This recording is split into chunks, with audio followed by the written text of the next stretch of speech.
Support comes from the Missouri Forest Products Association, providing more than 41,000 jobs in the production of wood pallets, railroad ties, white oak barrels, hardwood floors, and more. Details at choosewood.com. We hope you enjoy listening to this podcast of St. Louis on the Air, brought to you by University College at Washington University, with undergraduate and graduate programs part-time, evening, and online. University College at Washington University, offering world-class education within reach.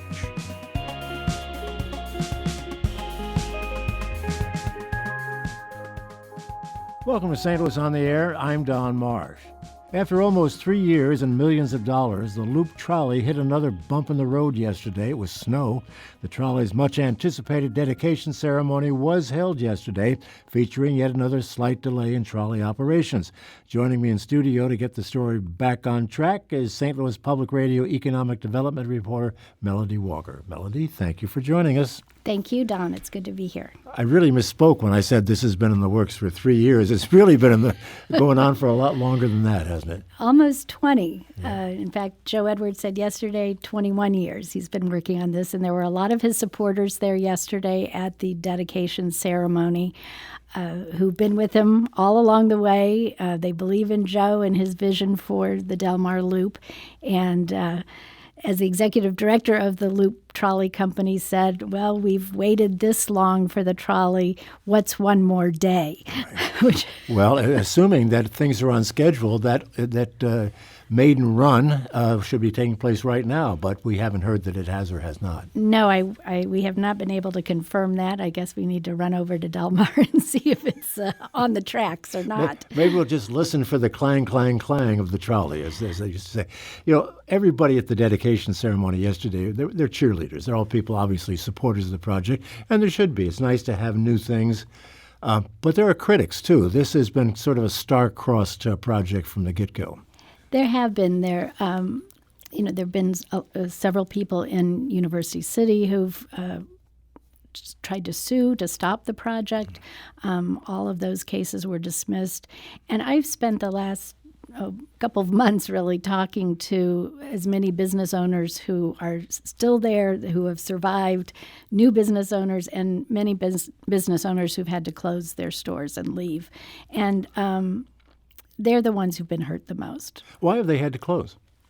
Well, during the construction, which lasted about 18 months, access was almost impossible. Del Mar was actually closed down. A lot of people don't know the back roads to get to the parking lots behind the buildings.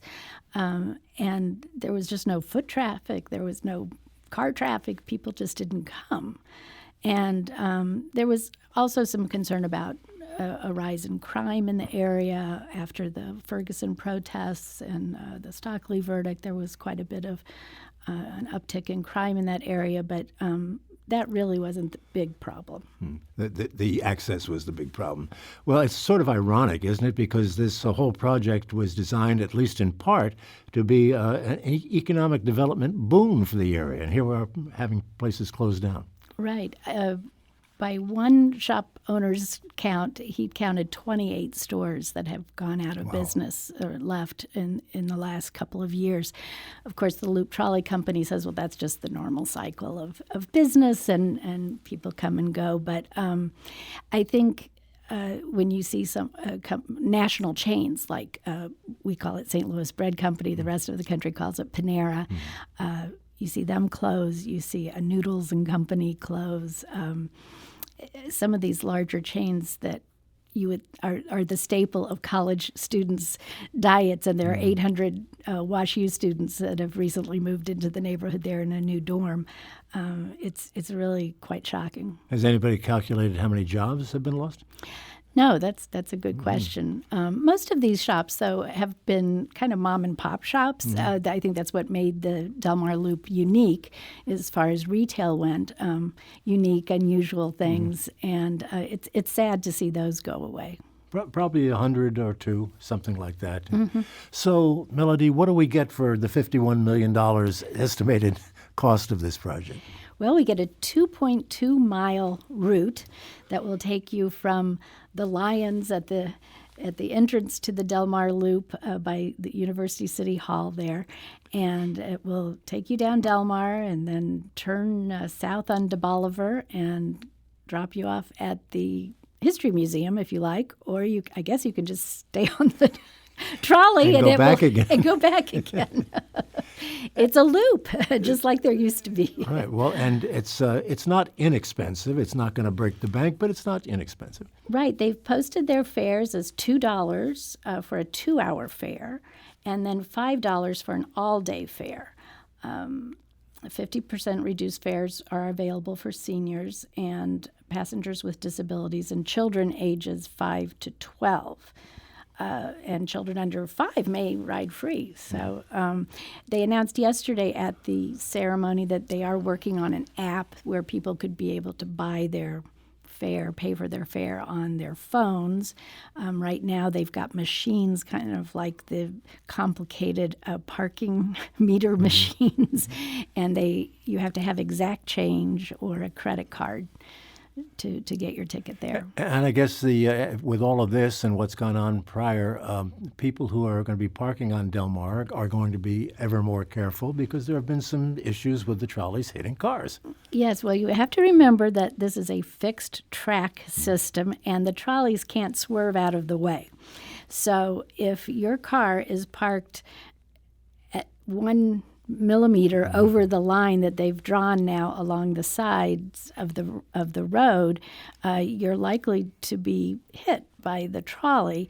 There have been, I think, 3 incidents of cars losing their side mirrors in the past week, and the owner is liable and will receive a citation and parking ticket. Wow! And if they're hit, if they're hit, those side mirrors, they're expensive. I mean, they probably don't fall into the deductible range, so they're going to be out the cost of replacing the mirror as well. Right. I thought maybe next week I ought to do a story on all the auto repair shops that are specializing in mirror replacement. And more trolley cars to come. There is one more 1920 vintage car that has been worked on in a shop in Iowa that specializes in this kind of refurbishing and modernizing, I guess, of the cars to make them accessible to wheelchairs.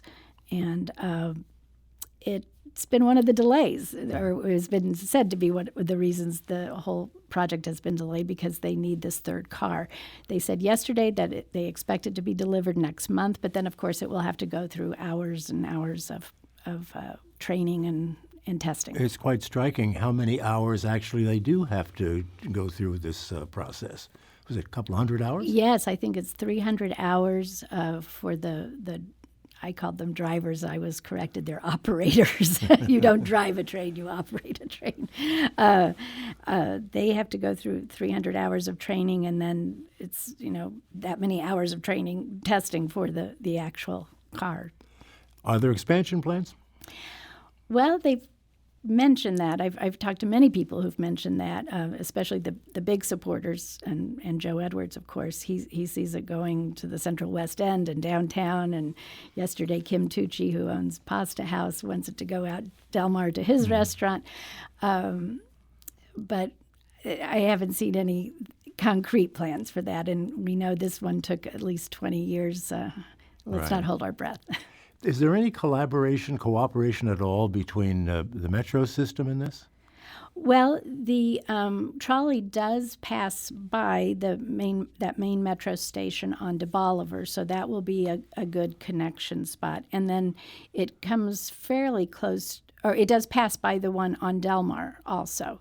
Yeah, it will. So I guess you could see that as a way to connect with the But there's no the metro. formal connection No. between the two. No, I understand that they, at one point in the past, they went to Metro to see if they could do something together, or Metro could help manage the project, but Metro didn't want to participate. We've talked about some of the things that people have criticized about the project. How would you assess the level of excitement, or is there an assessable level? Well, according to Joe Edwards yesterday, everyone was excited and thrilled that the day had finally come, but didn't come yesterday. But I think the businesses probably have a big sigh of relief and will hope that it will bring back business to the area. And there has been quite a bit of development, and some of those businesses that have left the area have left, they say, because of rising rents. So there are developers and landlords there who see a boon coming, and there has been quite a bit of development there, the WashU development, of course, and then there's the Everly building, which is almost like another dorm, and there's several other projects planned in the area, and Joe Edwards likes to promote those and say that those are all happening because of the trolley. Well, as we often say in radio, time will tell, and we'll just wait and see what happens. And when it happens, Melody Walker, you will be on it, I know. Thank you so much for being with me. Thank you, Don. Good to talk to you. Let's find out if that thing has finally made its initial voyage. Thanks, Melody. This is St. Louis on the Air on St. Louis Public Radio, 90.7 KWMU.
Support comes from the Missouri Forest Products Association, committed to conservation and careful management of the state's forests to make them more resilient and better habitats for wildlife.